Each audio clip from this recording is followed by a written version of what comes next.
반갑습니다. 칼 만나는 TV입니다. 오늘 보여드릴 거는 광어 방열입니다. 자연 방열. 보통 칼잡이 분들이 방열에 조금 민감하신 분들도 계시죠. 그래서 작년에 이제 동맥 노즐 방열이 참 큰 이슈였고 그렇습니다. 이 자연 방열로 과연 얼만큼 이 광어가 100% 방열이 가능할까? 그게 저도 의문인데, 저 나름대로 저는 자연 방열을 좀 깨끗하게 시킨다고 생각하거든요. 보통 라이브 매장이나 이 시장, 어시장 같은 데서는 이런 방열을 할 수가 없죠. 왜? 손님들이 이래 선택한 고기를 바로 잡아 주셔야 되니까. 근데 이제 숙성 횟집이나 조금 이래 피를 깨끗이 하는 칼잡이 분들은 방열을 좀 깨끗하게 하려고 하죠. 이게 저 같은 경우에는 뭐 특별한 방법은 없습니다. 이 심해를 시키고 아가미를 척추 밑에서 이 밑에 라인까지 끝까지 그어 주시고, 그 다음 뒤에를 끊고 걸어 둡니다. 이렇게 거꾸로 걸어 두는데, 이렇게 걸어 두면서 이제 한 번씩 여기에 호수에 물을 쏘아서 여기에 아가미 안에 응고된 피를 빼줍니다. 그러면 또 다시 피가 떨어지더라고요. 그렇게 저는 방열을 시킵니다. 예전에는 큰 대야에 물을 받아놓고 호수를 안에 틀어놓고 물을 계속 넘치게 하면서 이 아가미를 끊고 넣었었는데, 그것보다는 이 뒤집어서 방열을 중력으로 방열을 밑으로 빼는 게 더 잘 빠지더라고요. 아무튼 요거는 이제 제 방식대로 한 방열 항국인데, 이 광어가 얼마나 깨끗하게 방열됐는지 한번 보여드리겠습니다. 요 사이즈는 키로 600g, 700g 정도 되는 가장 횟집에서 많이 쓰는 광어 크기죠.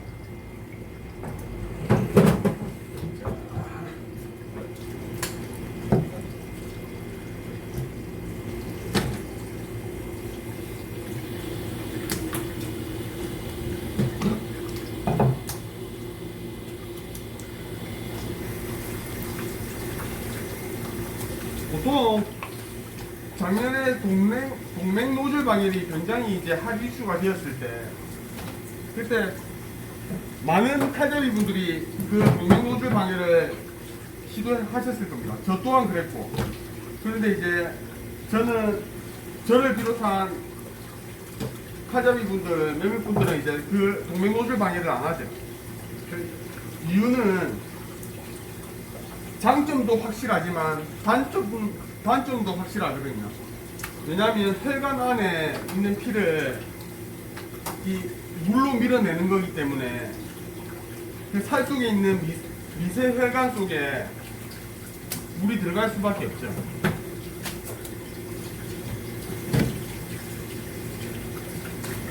하지만 대형 5종 그 대방어나 그런 부실 같은 경우에는 이 자연 방열로 굉장히 깨끗하게 방열시키기가 힘듭니다. 그래서 그 동맥 노즐 방열이 굉장히 큰 인기를 끌었습니다.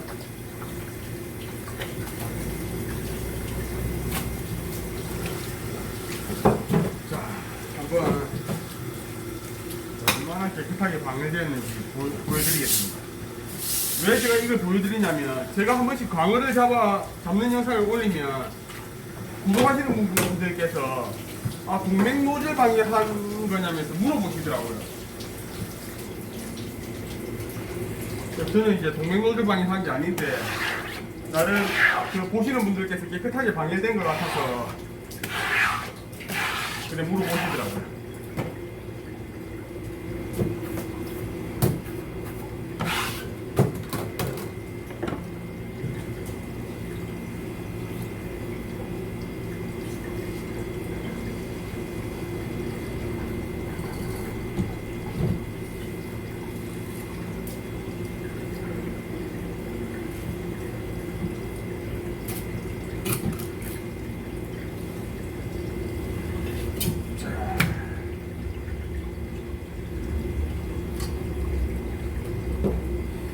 제 개인적으로는 보시면 동맥 노즐 방열을 한 광어랑 다를 바가 없습니다. 거의 피가 없습니다. 그냥 정말 깨끗하게 방열됐죠. 이 뼈에도 거의 방열이 다 됐습니다.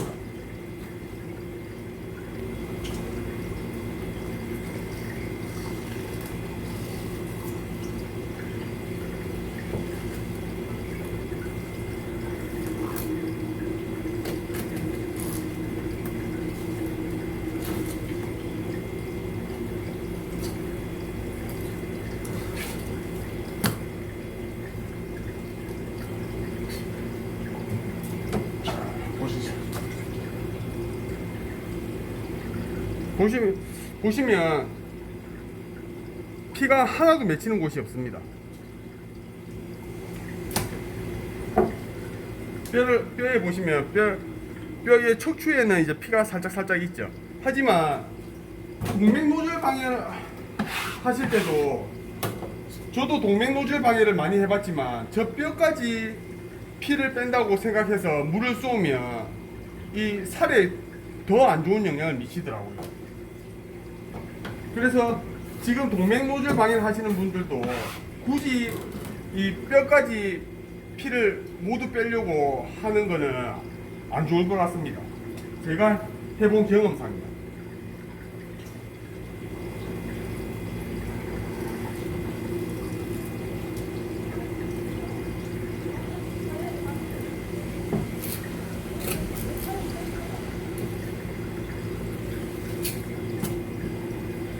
요 녀석은 여기 살짝 또 피가 있죠. 요 피가 요쪽에 살짝 덜 빠진 겁니다. 하지만 필레 쪽은 정말 깨끗합니다.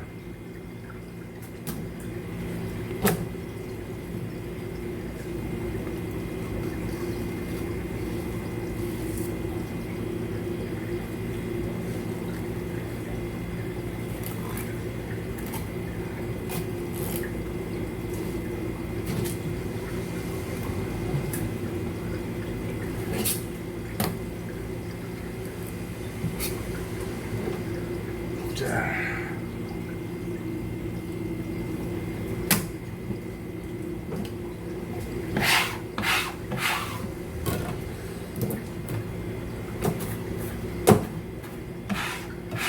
자연 방열로 이 정도 이제 방해를 시키면 굳이 이 정도 사이즈의 강어를 동맥노즐 방해할 필요는 없겠죠.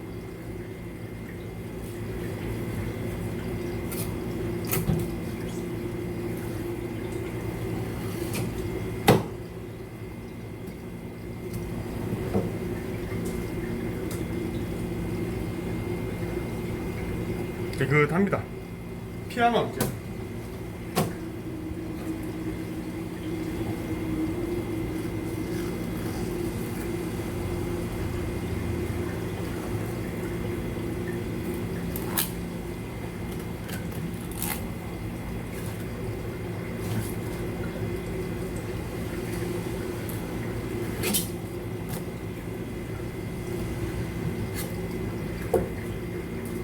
자, 보시죠.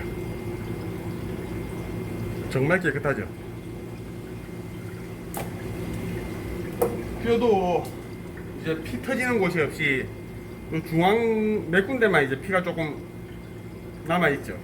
하지만 장시간 숙성시키시는 분들 계시죠. 뭐 며칠 동안, 이틀이고 3일이고, 그분들 숙성할 때는 이 뼈까지 아마 방열을 시키는 게 안 낫겠나, 저는 그렇게 생각하거든요. 그렇게 저희가 숙성을 해보진 않았지만 아마 뭐 이틀, 3일, 4일 그 시간이 지나면 이 뼈 안에 있는 피도 그렇게 조금 그 비린 맛이 올라오지 않을까, 살 속에 영향이 안 끼칠까, 그 생각은 듭니다. 하지만 제가 하루 정도 숙성을 해봤는데 통으로 이렇게 방열을 하고 전혀 이제 비린 맛 같은 건 올라오지 않더라고요. 그러면 이제 이 살 안에 이제 피가 또 남아있는 피가 있을 수 있기 때문에 이 필렛을 한번 제가 해동지에 감아서 수분을 한번 흡수시켜 보겠습니다. 그러면 그 해동지에 이제 피가 남아있으면 그 해동지에 피가 묻어 나오겠죠. 한번 보여드리겠습니다. 자, 탈피를 시켰습니다. 이 탈피 시킨 필렛을 보십시오. 이 탈피시킨 필렛을 해동지에 한번 감아 보겠습니다.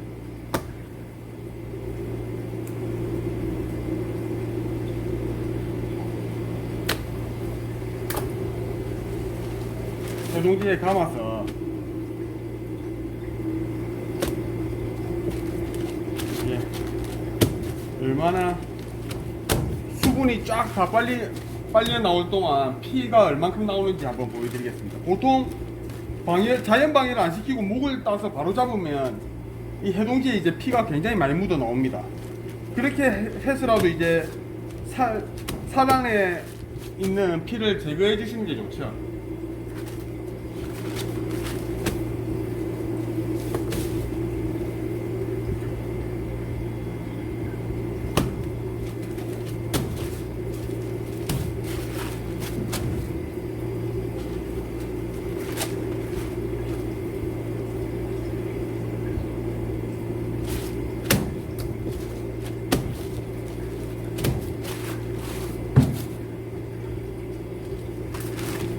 제가 이거를 보여드리는 이유는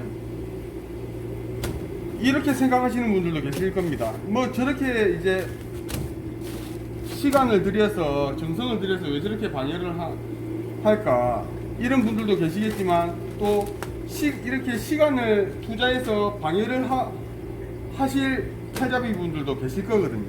그래서 제가 보여드리는 겁니다. 다 업장 스타일이 다르니까 이렇게 해서 요거를 이제 잠시 요 숙성 냉장고 안에 넣어놓고 수분이 흡수될 때까지 기다려 보겠습니다. 자, 아마 어느 정도 이제 수분이 흡수가 됐을 겁니다. 이렇게 한번 돌려보겠습니다. 돌려보면 자, 수분이 흡수가 됐죠.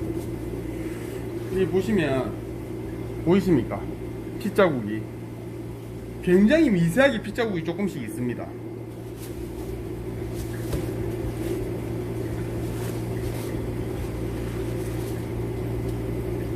필렛 한번 보시고 이렇게 거의 뭐 피가 정말 미세하게 수분이 나오면서 나왔기 때문에 잘 안 보이죠. 이 정도 방열됐으면 제 생각에는 이 필렛은 한 99% 방열이 안 되었을까 그래 생각하거든요.